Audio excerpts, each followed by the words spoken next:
Anybody have a joke to lighten things up a bit? How about them socks? The net.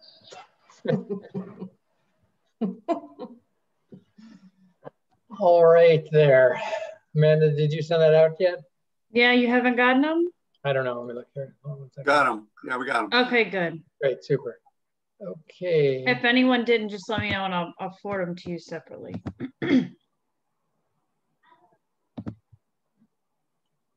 All right, I'll just open these two up and then we're good to go here. Okay.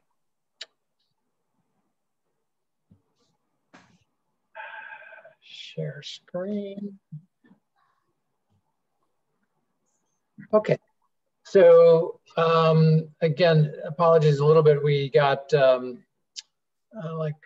unfortunately, we're down to the wire on this grant to actually enable us to go work with the Bronx Rio to do the consent work, and that's due this afternoon, early this afternoon. So that's the good news, is that it's almost all complete. It's just, you know how that goes.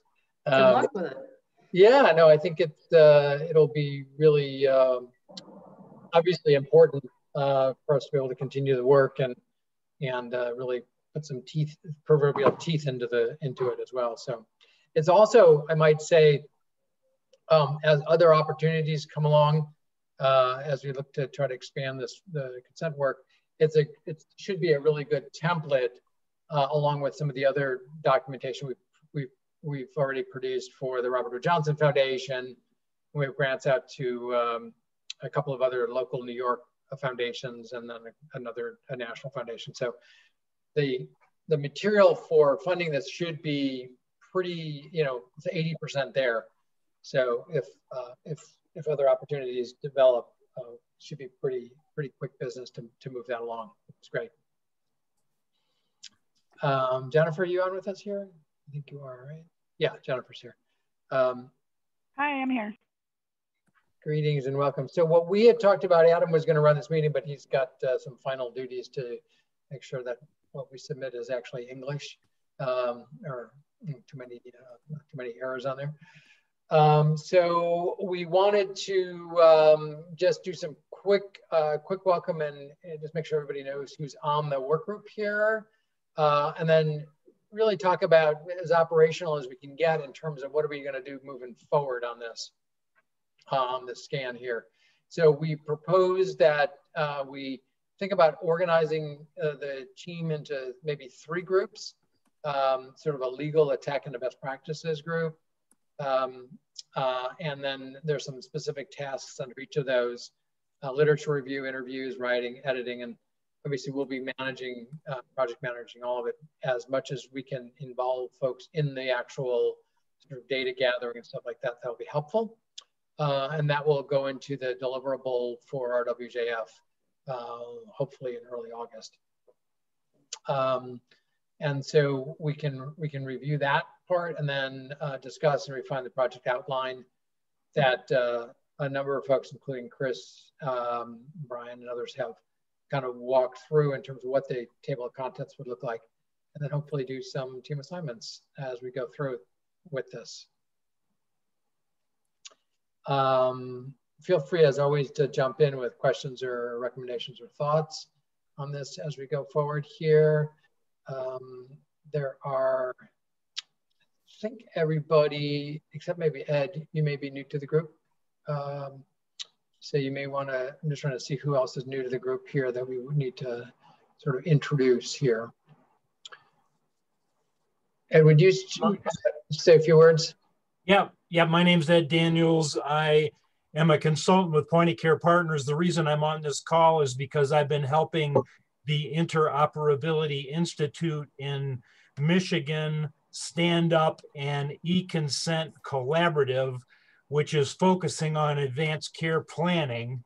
And we have talked a little bit with Daniel and Adam and want to be able to share some of the research that we've done on e-consent and sort of our approach and what we're doing, and just try to make sure that we further the state of the art in whatever way we can. So that's the reason I'm listening in on your call today, and would hope to be, you know, helping and sharing here in the future.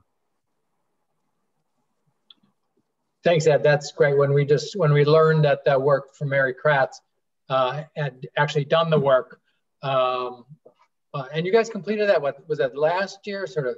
Yeah, we really did the work as a consulting project for her over the last year, and then we morphed at the beginning of this year into building this collaborative, which is still underway. So we've been working on it for a year and a half, I guess I would say. And of course, what we would share would be some of the research work we did. And plus it's a, you know, nonprofit general benefit collaborative. So everything that we do in that collaborative is completely open, and we would want to share and work together as much as possible. That's great. Yeah. So so that's a big chunk of work that we can really build on and incorporate into this. So we really want great timing, and I'm glad we discovered this now as opposed to after we. Right. Definitely, because we can build on each other as opposed to duplicating work or that sort of thing. Right. Right. And, you know, a large part of this is another important part of this is the sort of a non-healthcare IT part of the consent piece, right?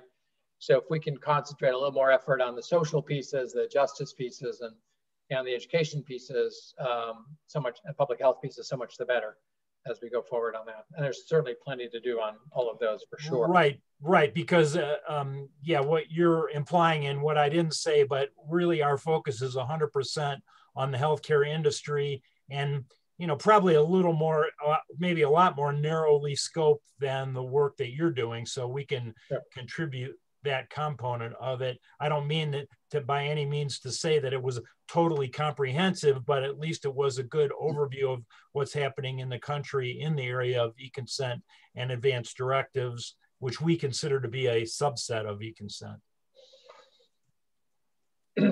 That sounds great. Mary, did you want to add anything to that before we move forward? Great introduction, Ed. Yeah, delighted to be working with this group. I think we have a great shared mission to bring these artifacts together. Good to learn more about the RWJF timeline and the outcome of producing a living online document. Love that. I think the only other thing to contribute is we have convened under the National E-Consent Collaborative 3 different sessions. The first one, which was an industry day, which basically just called the question, is there a need for a collaborative in this space? We had representatives from private sector, primarily federal, US government, private sector companies, the academe, and everything in between. Approximately 300 participants contributed to that effort, including one of the artifacts that we'll share is a very patient-centric journey of the electronic consent process. And the BPM Plus Standards Organization actually provided a demonstration at that using their business process management tools, which was quite remarkable that they were able to pull that together, having the requirements from the patient journey and the standardized syntax for computable objects. We're able to pull that together in less than a week and provide it for that venue. Subsequent to that, had a meeting of some of the principals who are interested in contributing resources and putting together the work schedule with the framework aligned somewhat with what we have here for the co-leads, slightly different titles around governance overall, the collaborative, but around policy, around technology, around what standards have already been identified and published in this space, and work processes, et cetera. So delighted to be here and contributing to this worthy effort. Thanks.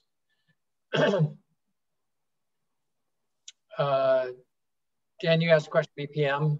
Yeah, Mary, you just referenced, use that acronym. What does that mean, please? Oh, sorry, business process management. It's standard. It's for healthcare business processes.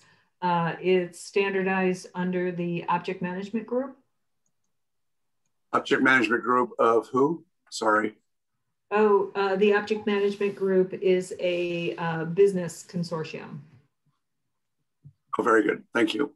Industry consortium. They develop a lot of standards like the World Wide Web, the internet, little things like that. And, UML. This is Ed. I'll post a link to that in the chat area. Thank you. Yeah, they did the unified modeling language. They also did the model-driven architecture, which is quite a powerful standard for building technical systems. And it looks like they have a healthcare organization. Just clicked on Ed's link. So obviously it's difficult to figure out their influence over healthcare standards, but I guess you all believe it's significant? So in a past life, I had one foot in the HL7 community and the other in actually chairing the OMG's Healthcare Domain Task Force. That resulted in a number of standards. The end game for the OMG standards, they become ISO standards. So they actually become international standards. So we published a standard for person identity, which is now the underlying standard for master patient indexes. We published a standard for order entry, for healthcare order entry, which oddly enough is very similar to ordering a pizza online, if you can believe that. But process-wise, there's many similarities. And result management, which we collaborated closely with the HL7 CDA activities in the early days. And the last one was actually role-based access control with the National Institute of Standards and Technology. Thank you. So one question before we sort of roll into the next section here is, are those items that you just referenced embedded in the in the report documentation? So are those things that we could be referencing or sort of aligning again? Or are they just healthcare focused specifically?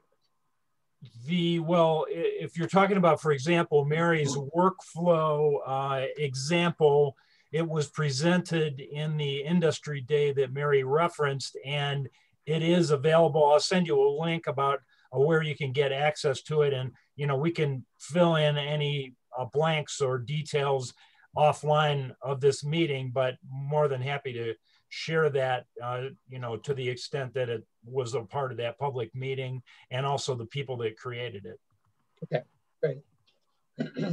All right, so thank you very much for that. It sounds like a great base to build from and to learn from. And I think that the challenge will be to integrate it so it looks like it's sort of in the same family as opposed to just bolted on. But I think it certainly advances the work in a timely and significant way.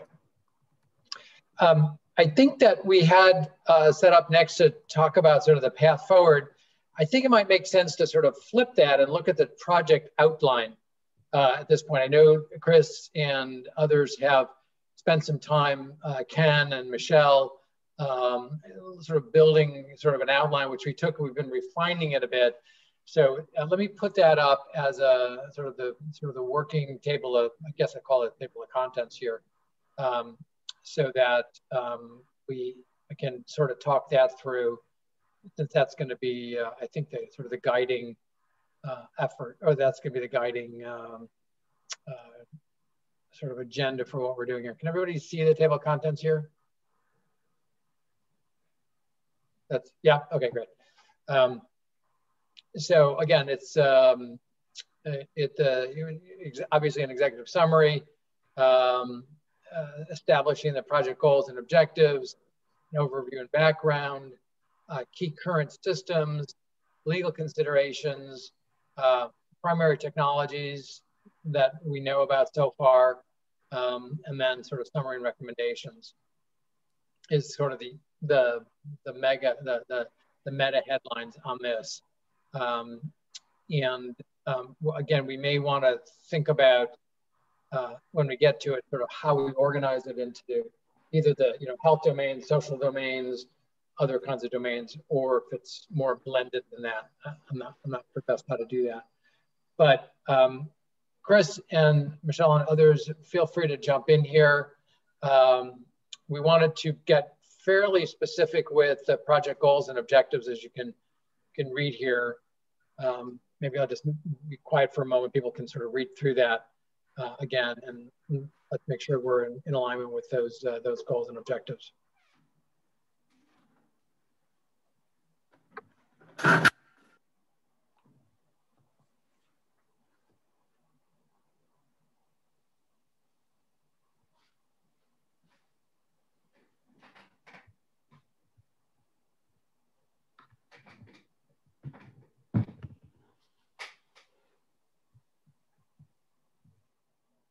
Do we have to hold up our right hand and read them off and say that we agree? Yeah, that's, or you can use one of the little emojis. We'll figure this online. We'll figure out this online stuff before the pandemic is before 70% are immunized. So that's a fairly comprehensive list. The thing that is sort of embedded in here that is not explicitly stated is, and I know I've said this, I'm not sure if I said it in this group or not, is that, RWJF, this is really, they've funded it, and in part because we have an ongoing relationship with them, but also this is in sync with I believe, with their new strategic direction. So under the new leadership of the foundation, they're pivoting sort of what's beyond culture of health and what's the next step. And they're in the midst right now of identifying their strategic priorities. From my conversations with them and my involvement with their strategic planning processes, it looks like they're willing to sort of roll up their sleeves and get more deep into the technical aspects of some of this work, which is, I think, aside from Digital Bridge, probably unique for that. It's a new step for them.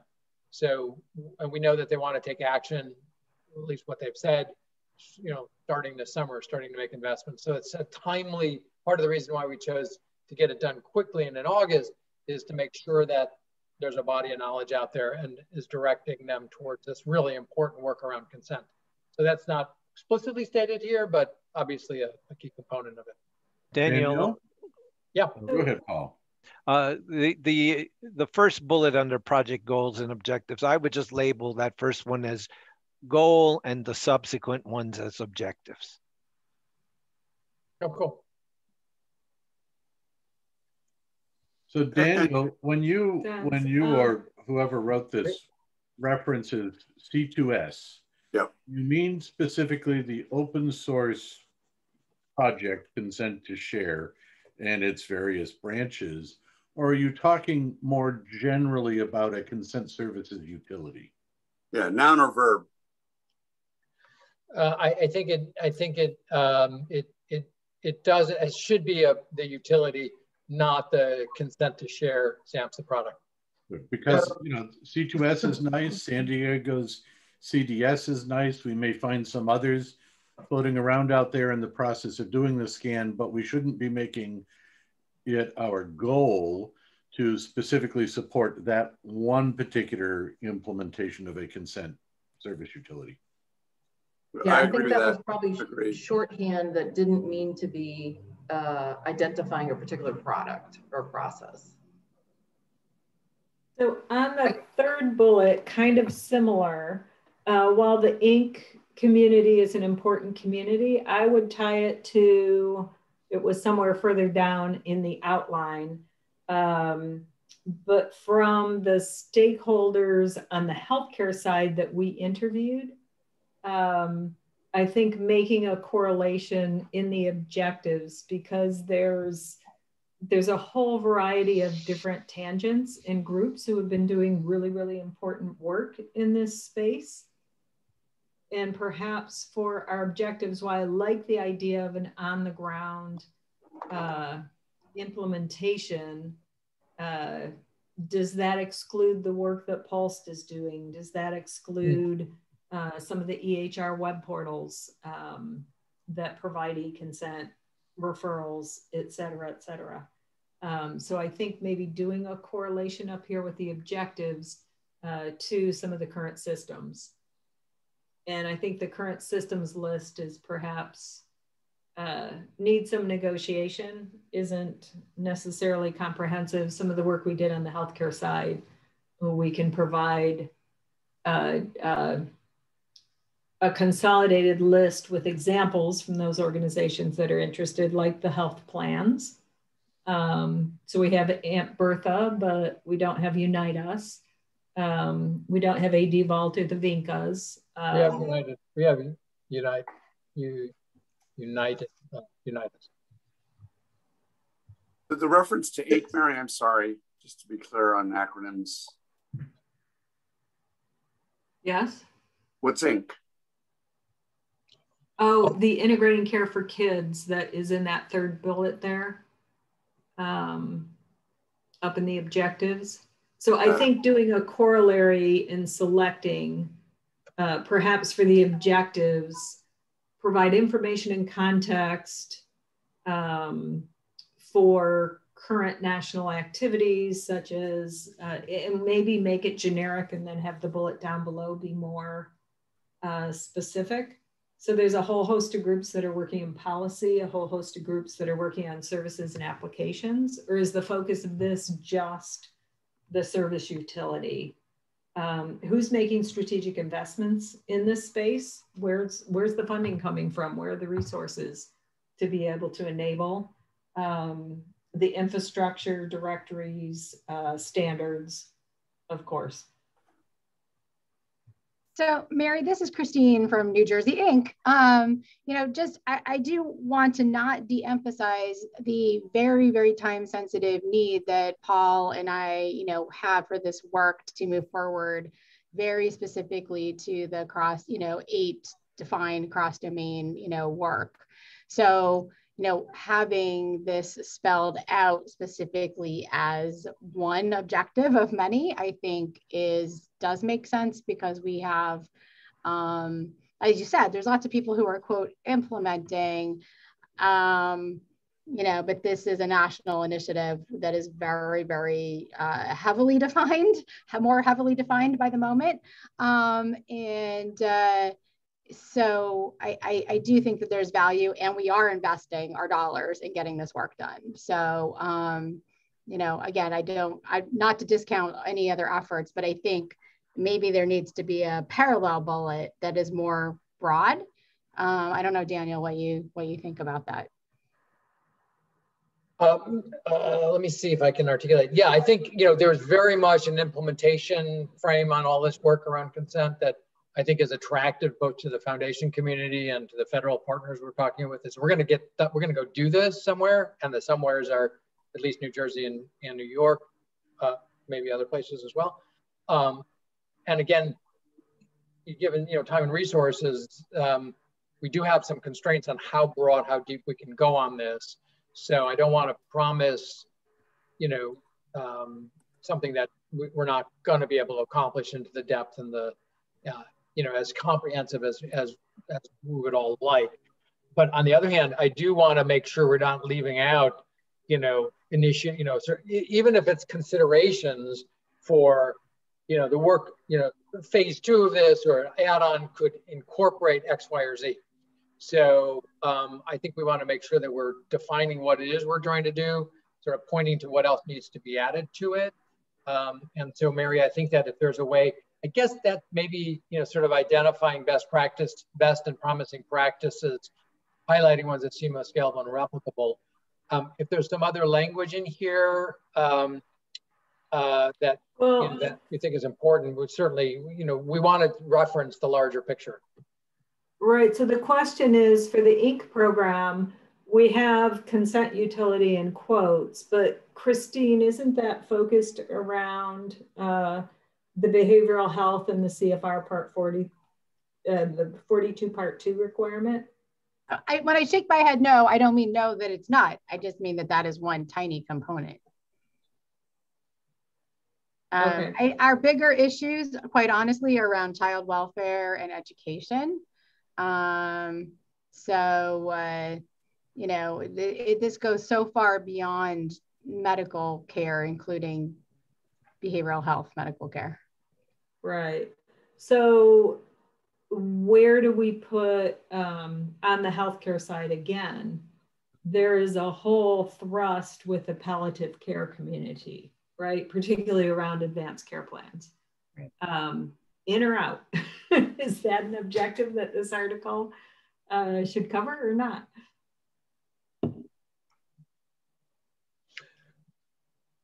I think if it's under the umbrella of healthcare and, you know, the work has been essentially done, that I think that could be certainly, you know, should be incorporated because there may be very many, you know, a lot of people who are interested in that. So there would be, there would be no reason not to include that. We can, well, and then in the standard space, HL7, Ed's going to have to help me with this. Is there 3 different working groups, or was it 4, Ed, that are working in various components of consent? Yeah, there are multiple work groups, and I guess I'd have to go back to the list and look at them, but definitely there's one specifically focusing on consent, but then also the others like the privacy, security and privacy work group, et cetera, also. Yeah, the LEAP grant that we started in San Diego had 4 defined workflows: treatment, research, advanced care planning, and data aggregation. And we added a 5th, social services. That was under the LEAP grant, which is due to complete September of this year. Good list, Dan. Perfect list. Yeah. Yeah. Authorized by the fire and ONC, et cetera. Repeat that list again. Happy to. Treatment, advanced care planning, research, and data aggregation. The 5th we added was social services. So the HL7 working groups encompass all but the social services.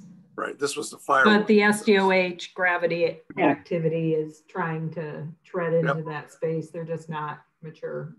Yep. I'll get the other ones from you when we get done with this. And those that are interested in advanced care planning, I can share with you the document we did with the California Healthcare Foundation on PULSE and why we had a distinction between advanced care planning and PULSE and all the rationale there. Whoever's interested can send me a note now, or I can send it to Daniel, Amanda, and we can distribute it. But we did a white paper on that a couple of years ago. Fantastic, Dan. Those are the types of artifacts that we collected for, that Point of Care Partners collected for the healthcare side. So probably the same white paper was shared from Pulse, potentially. So in light of the limited time we have, this is open for continuing sort of refinement as we got it. What Dan? So I hate to be a broken record, but where does identity? I thought we were going to put some aspect of identity or some framework or guidance around identity, because you can't have consent without identity. It looks like it's in the 3rd from the bottom, 4th from the bottom. Sorry. Objectives. Well, it's technologies, and I appreciate that, but. Well, let's call it something else. What we try to do is to capture critical components. Again, just totally open to wordsmithing here. And it's not just technology, right? And not just Dan, would you say both identity management and identity proofing? Identity proofing in my mind is a subset of identity management, yes. Okay, my developers make a distinction between the two because— No, I certainly understand, because it's 2 different applications in technology, right? I get it, but. Yeah, and actually I think there's some aspect, I don't know if you call this part of the identity management, but there's a source of record issue associated with this. Correct. Yep. The as you know, you have multiple records for the same person, which one wins. Yep. We need to kind of stick that in here somewhere. Yep. That's what I think about that under access controls. I think it's more about the identities, to be honest. Yeah. It's basically that service that does both. Yeah. I honestly think identity management stands on its own merit as a separate, because it's just so fundamental to consent. Got it. So do we want to I'm going to try one more time to get a word in edgewise of matching. Okay. But again, that's part of identity management. I disagree, but. On authentication, do we want to say authentication / cybersecurity mechanisms, just to be comprehensive? I mean, is it encrypted? Is it not? Yada, yada. Again, these are the primary things we're looking for, you know, in a sense, it almost can be templatized, you know, what are the critical features of a consent utility? Are there substantive pieces that are missing here? And as we look at things that are out there, do we want to have our sort of our reference checklist to look at? So authentication, identity, storage, mobile, open source, integration, other things that are. So maybe we want to do a sub-bullet, kind of have a broad on identification and authentication services, unique health identifiers as a sub-bullet, healthcare provider authentication, is that a component piece of this? Who has access to that advanced care plan or that clinical trial? And it's access. It's not limited to healthcare providers. It's access, right? Right. I think that the you know, as we dive I think the point is some of these things are foundational. Sorry to interrupt. Yeah. No, good. True. Some of these are foundational. Right. And you really can't have a good consent application unless you have these foundational components in place. Right. And I think that needs to be reinforced, because otherwise I think consent is really compromised. So I'm almost thinking for the outline, since we're just on the outline page, maybe, you know, critical fundamental infrastructure components, we take out all the sub-bullets here, because clearly this section is going to be pretty detailed. And as we work through that, we can always pull forward what the subsequent subsections end up being if we need it. But maybe just to save people from reading a laundry list here, we just roll it up to the top level for now. So I would suggest, as someone who I've worked on some of these issues, but not necessarily on the tech side, it's helpful for me, even if it takes up some space, to have it broken out like that. Because for me, it's just a helpful reminder. For the folks who are actually in the weeds on it, some of it is intuitive for you and not necessary, but it helps me to be able to see it. Yeah. So should we have a bullet on data governance or data management? I put data governance, legal, and policy in the same section. At least that's what we've done for the National E-Consent Collaborative after discussion with stakeholders. That all kind of hangs together. What did you say, Mary? Data governance? So legal, data governance, and policy. Great. Okay. Again, this can morph over time as we do it. I think I would like to actually keep the detail in, otherwise I'm going to need to recreate it. And again, we want to also make this available and accessible to people who are not deep in the weeds of it, you know, as I said, especially foundation partners and implementation partners who have to convince and cajole their partners to make it happen. Daniel, the data governance, legal, and policy, I would move under section 5. Is a bullet under section 5, not section 6. Yeah, is there a risk management element? I mean, protected health information notwithstanding, or PII notwithstanding. You know, risk and compliance, I think, is a major, sort of a meaty subject here that has a lot of variations. Maybe it would be worth considering calling that out specifically? Well, yeah, I think in item 5, I think both risk and change management, right? Because this is only successful if you get close to 100% adoption in any given space. Otherwise, it's compromised. So that one strikes me as, I can't tell if, so for those who don't know, my background is compliance. I'm a lawyer, my background is compliance. That's like the world I live in.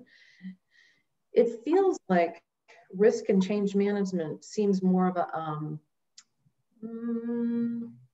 I mean, feel free to shoot down the idea, but to me that seems more of a, each organization has to figure that stuff out on its own. It's risk tolerance, it's risk comfort. Is there a utility or a tool or something other than an individual assessment that is part of this process that would make it a bullet, or is it? It is a process. I mean, you can have tools that help you with it, but it's front to back. You know, management of risk has a technical aspect, it has a legal aspect, it has a liability aspect, it has you know, all manner of aspects to it. There's, do you mean security risk? Or, not just security risk, but also continuity of operations, and privacy risk. So is there a known validated instrument that we could put into this report for risk and change management? Because I'm with Chris. In my experience and in the work Point of Care Partners did, that level of risk and change management, it varies state to state. There is no national. Well, yes, it does. And risk tolerance then varies at the organizational level beyond the states. So the vehicle would be network effect, but the struggle we have with interoperability, period, is network effect, which means there is always going to be risk unless the market or segment we're targeting has near to 100% adoption, because you're going to have outliers. Outliers drive risk. And it speaks to value as well.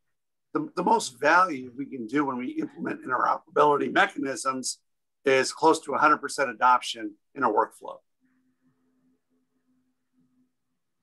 So Tom, can you finish the thought, or? Yeah. Well, actually, what I was thinking, that you brought up a good point earlier about finding, I guess, maybe a couple of references to go by on the subject. Just I'm looking at it from the standpoint of risk to people, risk to businesses, and compliance. The variety of forms compliance has to take. And I can probably find a couple of documents from like United Nations or some of the research groups that have papers on those things, and I'll send them to the group. Does that sound good? Yeah, that would be helpful, because I want to learn this other aspect that you're talking about. I just may have a blind spot to it. Yeah, a lot of people just kind of think of risk in a very internal sense of, risk to systems. But I'm speaking of it more for, maybe the thing that we should be addressing is a road that is perhaps less traveled amongst technical folks. And that's the risk to people, risk to organizations, and the various compliance factors. It's quite complex. And there's not a lot of the participating organizations that have a tremendous amount of expertise in it. So the palliative care physicians have some amazing stories, particularly from the pandemic. Not having access to an advanced care plan, needing to make decisions. Do we resuscitate and potentially contaminate the entire ER? What is that risk cost analysis? And especially within the context of the best care provision for the patient.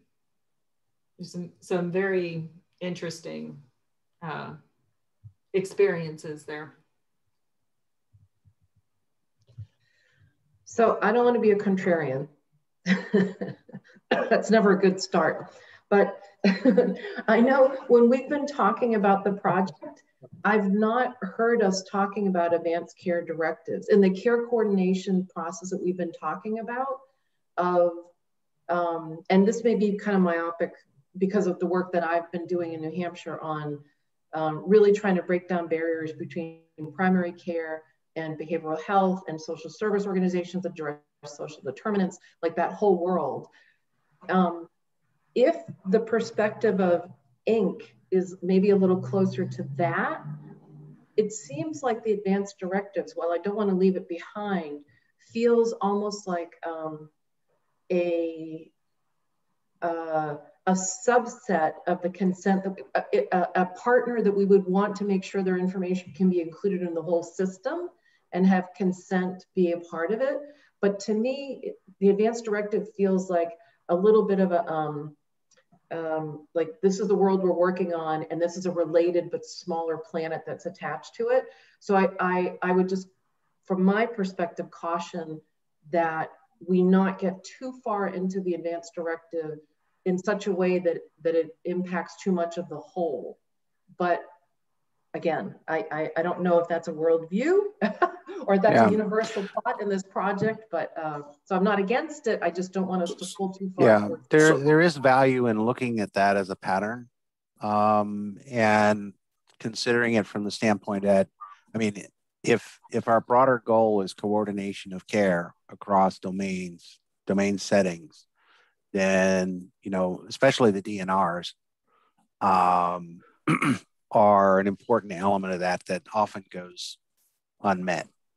And a lot of care is given, traditionally, a lot of care is given that is not wanted. Yep.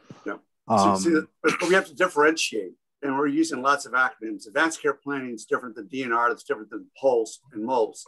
And we ignored advanced care planning in San Diego because it was considered to be a product of the healthcare institutions and therefore not ubiquitous, right? And so, you know, we need to do our very best to identify vehicles that are ubiquitous in our workflows in our industries.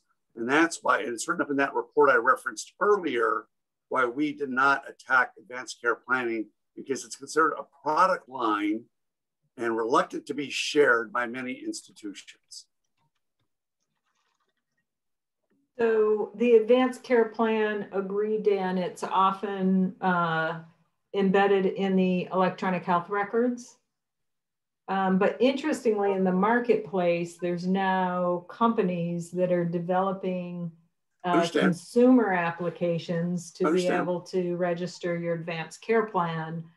Interoperability, then a huge issue when you show up and your hospital system's using Epic or Cerner. But we how does it connect to your? I understand the workflow, Mary. I understand the workflow cold, but it speaks to integrity and facility acceptance of those documents from MAPS. Right. But it's within the healthcare sector. And so, I mean, I put a little note in the chat that this is more of an HIE inside of healthcare issue. Agreed. And as opposed to what I thought this group is focused on more, which is across sectors. I did point out that EMS is kind of a weird gray zone there. Because it is important that EMS have access to those documents. But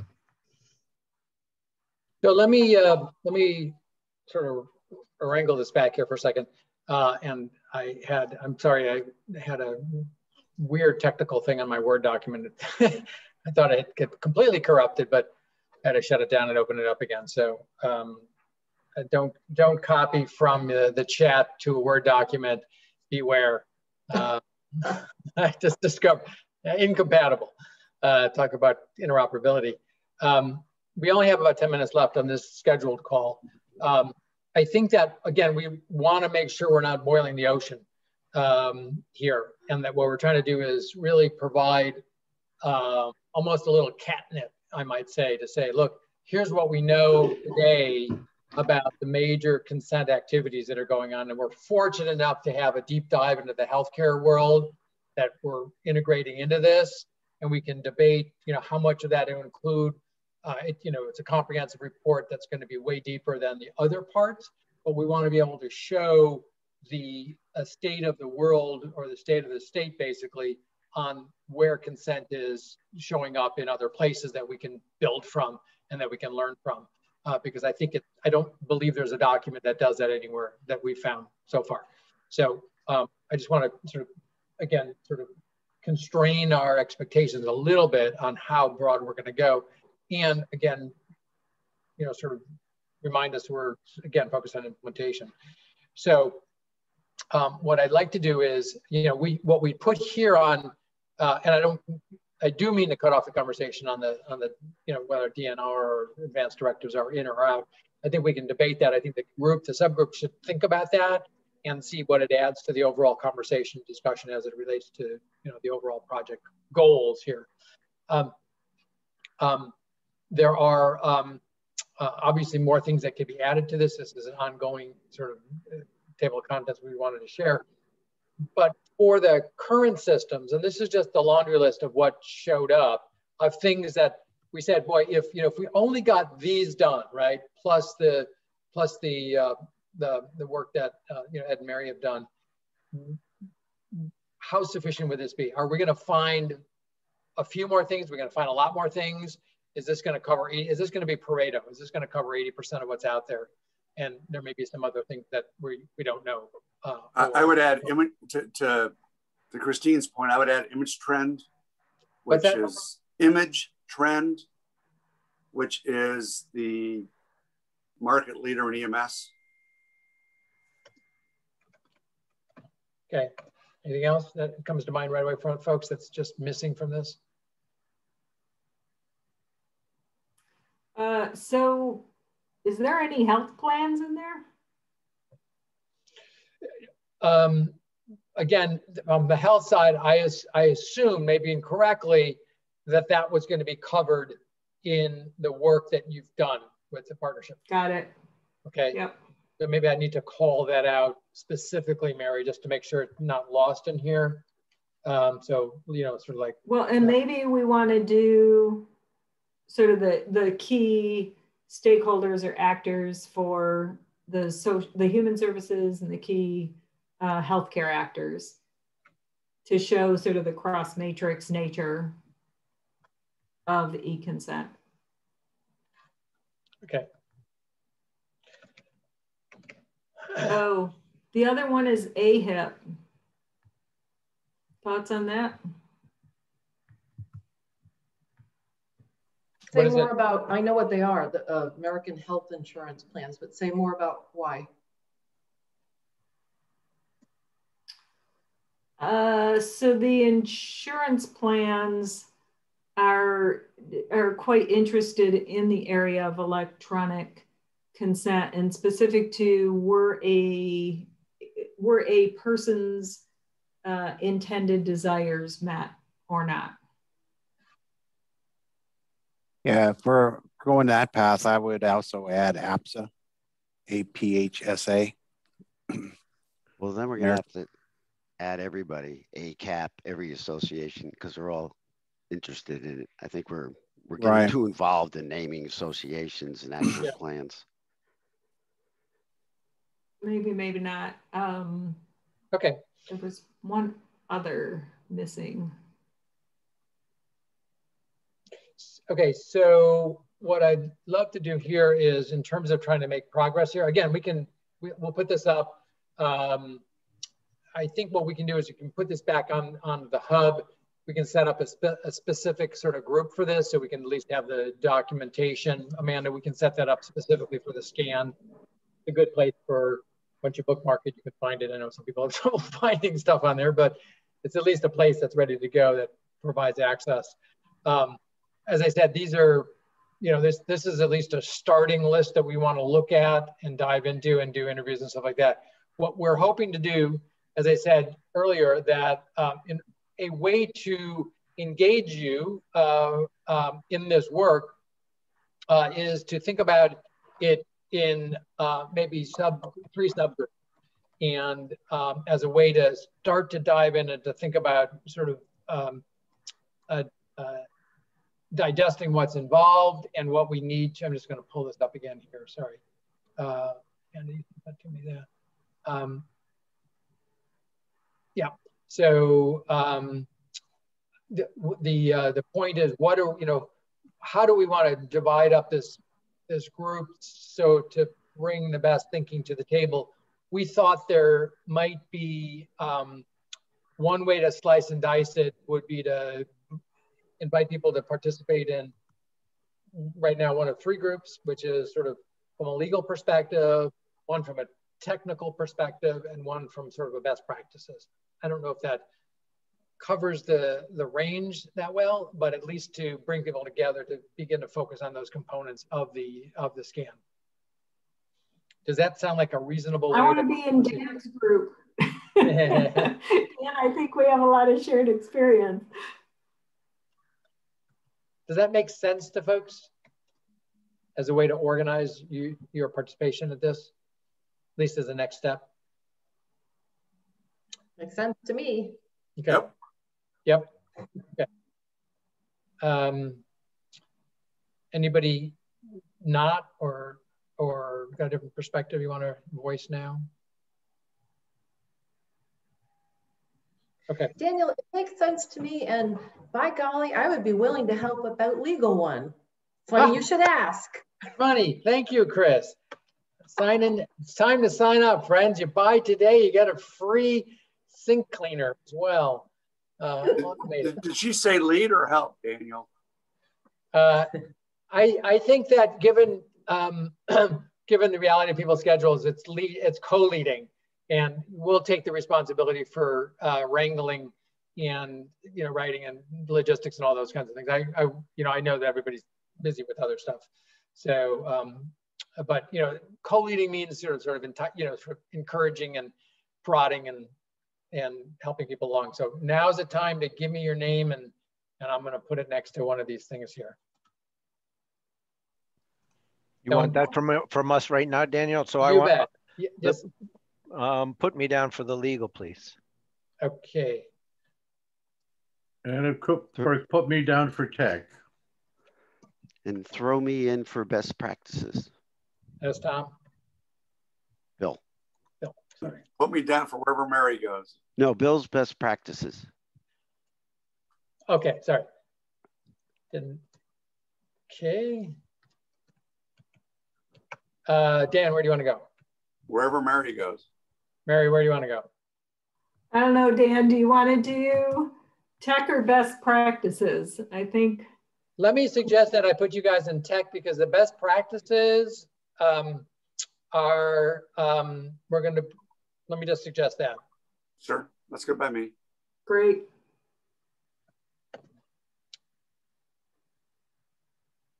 Okay, who's left before you get off the phone here?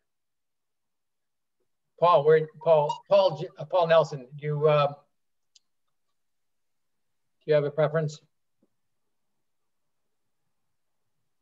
You're on mute. No, you're not. All right, you will be assigned if you don't say. Daniel, this is Christine. Stick me in best practices. Yes, ma'am. You got it.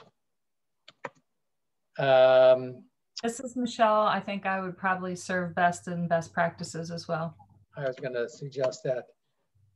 Tom, where I can, looks like legal is light. You can put me there.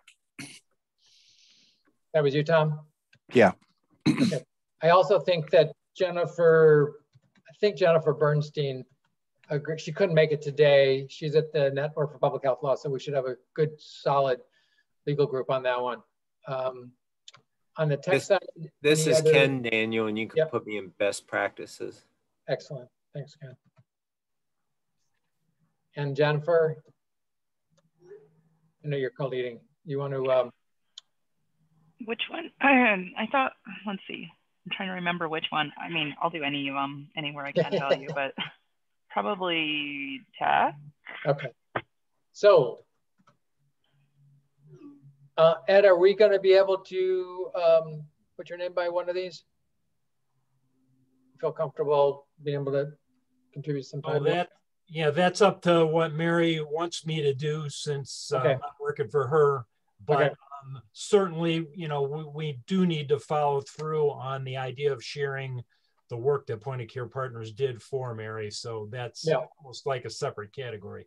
Yeah, okay. Yeah, and I'm kind of thinking maybe the best practices, sort of a divide and conquer, but particularly from your experience with first responders, et cetera. Yeah, sure. That you have a lot of great experience to bring to that group. Yeah, just to explain, I'm a retired firefighter and fire chief, so I've had some firsthand encounters with some consent issues.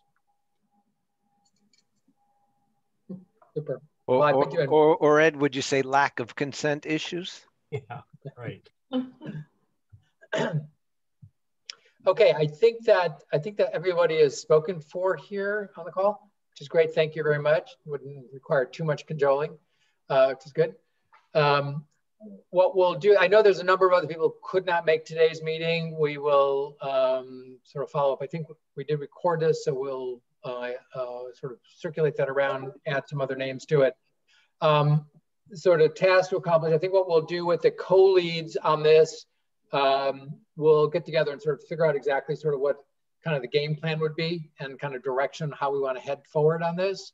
We'll sort of refine the outline and then get back within the next by next week, kind of what the game plan would be for moving forward. Daniel, question about big picture timeline. What is the overall time objective on this? So what we would love to do is to get something out by August. So pretty quick. I mean, we're super quick. So that's why, you know, again, the depth, we're going to have to be careful around not biting off more than I know how compelling all this stuff is and how we could spend a long time doing it. So we need to be mindful of, you know, let's get something out there, something to respond to, and sort of provide a roadmap. So we're gonna have to sort of control our instincts here to go deep and wide. Thanks. Okay, so we'll send a link to folks. We'll put some of this stuff up. I know that everybody doesn't need another place to go check, but at least we'll have a place to go do it for folks. That the hub can actually, we can do Google Docs on there if people want to work in a Google Doc format as well, just through a link on that, or we can just post the documents themselves there for easy access to folks. And maybe what we'll try to do is kind of a timeline and check in with folks so we can sort of move this along quickly. So we're a little over time now. I know people have other things to do on today. So any other last comments before we adjourn for today? Looks good. We made progress. That's good. Yeah, great. Thanks everybody for joining. We'll have a lot of follow-up calls with folks, and we'll look for another date for. So put a couple of dates on the calendar as check-ins over the next month or so we get those out there, and we'll send out a doodle for that. So with that, thanks. This should be exciting. A lot of energy around this, and I appreciate your stepping up to help support the work here on this. Thank you so much, everyone. Have a great one. Bye. Daniel, can you hang for a sec? Absolutely. Okay, real quick question, and yes. It is just the two of us. Yes. Boy, they were all in a hurry to get out of there. Bada boom, bada bang. Yeah, I have on my calendar that that we've got a hold for a 4:30 Colorado Executive Committee presentation. Is that still on? Yes, right before this call. The reason I was late was I was talking with Jennifer. We're going to use the same presentation we did previously with her group. We went through it. You know, it's not a technical group, it's the executive team. Sounds like they are getting pretty excited about the work and how it could apply in Colorado. So we have a half hour. So yeah, and I confirmed with her that you are on the invite. I expected you to participate, but I would double check with you. So yep. It's the same presentation. More business and policy than technology, but you know, we'll follow her lead as it goes. She's pretty excited. And I'll use the same basic script that I've been using the last little while, and yeah, you know, should be able to kind of zip through the technology side of things without getting them bogged down in any. Yeah, they may be more discussion oriented. So we'll just want to follow their lead and see where they get excited about things. And they may or not be interested in going more deep into the tech. You know, they may be more interested in the, you know, the, I don't know, whatever. Hey, we'll see. that's fine by me. Yeah, I figured we'd be good with that. We're getting good at this presentation. Yes, we are. This is super. Good. Okay, so we got volunteers. Okay, great. And it looks like it's going to be a good result coming out of this particular group. Yay, team. Yeah. I think we should get that write-up out just before we hopefully get the New York State grant. So we may even be able to make use of it to help drive some of our discovery work there. Yep. Right. Just FYI, I don't know that if you've looked closely at that work plan, but what Eric and I basically did was we said the first quarter that we're doing discovery. The second quarter, we're doing architecture work. The second and third quarter, we're doing consent implementation work. And then the fourth quarter, we're actually integrating in with child welfare or HS Link or whatever. Great.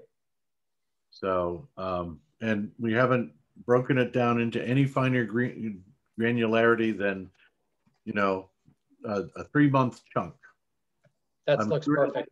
Come back if they give us the grant and say, you know, we need a more refined timeline than this, and that's fine. We'll figure it out, you know, once we're into that phase. Yeah. Okay. That makes sense. Did you hear anything back from Kathy? I think she was good with what you gave her. No, Okay. I haven't heard anything back from her. Excuse me. And so hopefully she's chugging along just fine and isn't having any problems. Yeah. I'll take a peek in on the SharePoint though right now just to make sure that, you know, there isn't anything going kaboom. Okay. All right. I'll talk to you at 4:30. Sounds great. Thanks, Brian. Bye-bye.